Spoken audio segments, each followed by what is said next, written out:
ex left me because I'm too fat. He just can't believe it when we meet again after 3 years. Brian was the hottest guy I've ever dated, dark, tall, and handsome. We met each other in college. I couldn't explain why, but he asked me out and initiated the entire relationship. A little about me: I'm 5 feet 7 inches, 220 pounds at the time. No makeup, no hourglass figure. I liked comparing myself to a blobfish. That's why I was more than unsettled when this conventionally attractive man, Henry Cavill type, was determined to get together with me. But he was not only good looking, but also really sweet in character.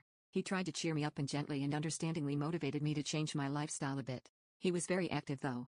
Instead of telling me to eat less crap like my last boyfriend did, he would come over every weekend and help me with meal prep. He motivated me to do sports with him, be it for walks or lightweight training. I really believed that I had finally found the man who would give me positive encouragement and help me achieve goals that I didn't have enough discipline to reach on my own. Although Brian and I didn't have intimacy, that didn't bother me. Cuddling was enough for me. And even though I lost a few pounds after a year, I didn't feel comfortable posing naked before him. That didn't seem to bother him either. After a year, however, I noticed that he was changing. He grew impatient, harsh in tone.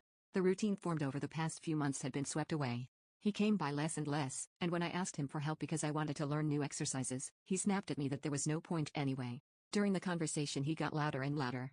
I asked him what I did wrong, and he yelled at me that I wasn't motivated enough, that he couldn't be with an ugly fat girlfriend, and that he left me. I was so shocked that I just asked him to leave my apartment. I then slipped into a deep depression. It was so bad that I sometimes couldn't even get out of the house. One of my college friends, Ivy, who had noticed that I was no longer on campus, finally stopped by to check on me. So I told her everything. So far, we've only had superficial contact. My real friends hadn't contacted me for weeks.